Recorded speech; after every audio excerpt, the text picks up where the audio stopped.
Marcus looks successful, nice apartment, luxury gym, designer shoes, always picks the expensive restaurant, never hesitates when the bill comes. If you met Marcus, you'd probably wonder what he does for work, maybe even compare your life to his, maybe feel like you're financially behind. But Marcus is broke, and there's a real chance you have more money than he does. Credit cards, loans, car payments, the whole lifestyle is financed. Marcus isn't rich, he just looks expensive. And that distinction quietly ruins a lot of people. Because Marcus isn't unusual, he's actually incredibly normal. That's what makes this dangerous.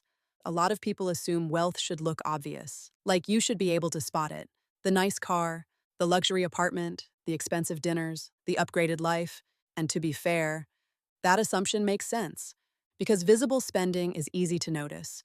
Real wealth usually isn't. Nobody sees someone quietly maxing out retirement accounts. Nobody notices low fixed expenses. Nobody compliments a paid-off used car. The things that actually build financial security don't create much social attention. But the things that look successful, those get noticed immediately. And human psychology reacts exactly how you'd expect. We compare, not to people's spreadsheets, not to their debt balances, not to their actual net worth, to what we can see. That's where this starts getting expensive. Because once you start comparing your reality to someone else's presentation, you can end up copying behaviors that are actively hurting them.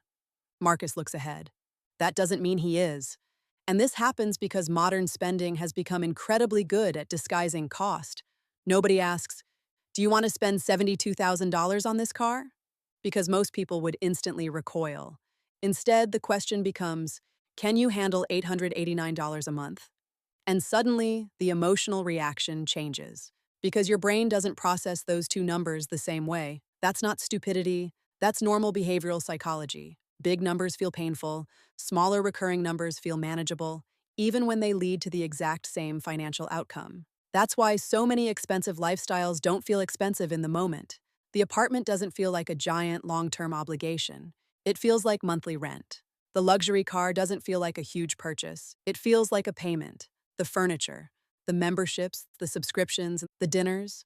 Individually, they often feel harmless, normal even. That's exactly how people end up financially overextended without ever feeling reckless. Because nothing about the process feels dramatic. And if Marcus had to explain these decisions, they'd probably sound completely reasonable. I work hard. I deserve something nice. Everyone has a car payment. It's not even that expensive monthly. That's what makes financial traps so effective. They rarely sound irrational while you're inside them. Marcus probably didn't wake up and decide to destroy his finances. He likely made what felt like a series of completely normal adult decisions: a nicer place, a better car, more convenience, more comfort, more visible signs that life was improving. And each individual choice probably felt justified. That's how this works. People imagine financial self-sabotage as one catastrophic mistake, but most of the time, it's accumulation. Small decisions that feel emotionally reasonable. That's why people get trapped. And the trap gets even worse when income rises. Because when people start earning more, they often feel like they've earned the upgrade. Which makes emotional sense. You worked hard, you make more, so naturally, you improve your lifestyle, better apartment, nicer restaurants, less hesitation around spending, finally feeling like your life reflects your income. The problem is, income growth doesn't automatically create wealth if spending grows with it. That's how someone making six figures can still feel financially fragile. Because income and wealth are not the same thing. Income is movement. Wealth is what remains. That distinction changes everything. And this is where a lot of people quietly get misled. Because high earners can look incredibly successful while building very little. Meanwhile, someone earning less but keeping more can be far more financially secure. That's why appearances are such a bad measurement. Marcus may look wealthier than the quiet guy driving the older Honda. That doesn't mean he is. The quiet guy might have an emergency fund, investments, no debt, low monthly obligations, actual breathing room, and the weird part? Nobody envies that guy. Nobody wonders what he does for work. Nobody looks at his practical car and feels behind. He doesn't create financial insecurity in anyone. But financially, he may be dramatically ahead of Marcus. Because one lifestyle gets attention, the other creates freedom. Marcus might have stress hidden behind every swipe of his card. That's the part comparison never shows you. And comparison gets much more dangerous once social media enters the picture. Because now people aren't just living their lives, They're curating them: trips, shopping, luxury moments, celebrations, perfectly framed versions of success. And even if you logically understand that social media isn't reality, your emotional brain still reacts. Someone else looks ahead, you feel behind.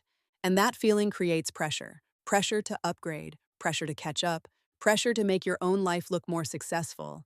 That pressure destroys people financially, because you can always find someone spending more visibly than you are.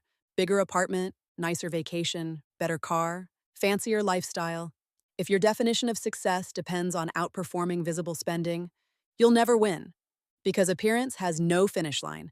That's why people accidentally spend years chasing symbols instead of outcomes. And most of the symbols people chase aren't even what they truly want. People say they want the luxury car, but most people don't actually want the car. They want what they think the car says: that they've made it, that they're respected, that they're no longer behind, that life is working, that they're safe, that they have options. And that emotional confusion gets expensive, because symbols can imitate those feelings without actually creating them. A car can signal success while creating financial pressure. An expensive apartment can look impressive while reducing flexibility. Visible lifestyle upgrades can create the exact opposite of freedom. That's the irony. A lot of people spend money trying to look financially successful, while making actual financial success harder to reach. And once that pattern becomes normal, it starts shaping identity. You stop asking, "Is this helping me build wealth?" and start asking, "Does this look like progress?" Those are very different questions. One builds financial security, the other builds appearances. And modern culture heavily rewards the second one. That's why restraint often feels emotionally weird. Driving something practical can feel like falling behind. Skipping expensive plans can feel embarrassing. Choosing slower wealth-building decisions can feel unimpressive. That emotional discomfort matters, because behavioral finance isn't just about numbers, it's about emotional friction. What feels rewarding, what feels uncomfortable, what feels like success. And if your emotions have been trained to associate visible spending with progress, you can make financially damaging choices while genuinely believing you're moving forward. That's why this isn't really about Marcus. Marcus is just the obvious version. The more important question is, where does this show up in your own life? Are there purchases that make you feel successful without actually making you more secure? Are there lifestyle choices designed more for appearance than freedom? Are there people you compare yourself to without knowing what their financial reality actually looks like? Because once you ask those questions honestly, comparison starts losing its grip. And that's when better financial decisions become easier. Because real wealth usually looks much quieter than people expect. It's optionality, low stress, margin, time, breathing room, freedom from needing to impress. That kind of wealth rarely gets the most attention. But it's the kind that actually changes your life. And the people making you feel financially behind? They may be teaching you exactly how to stay broke.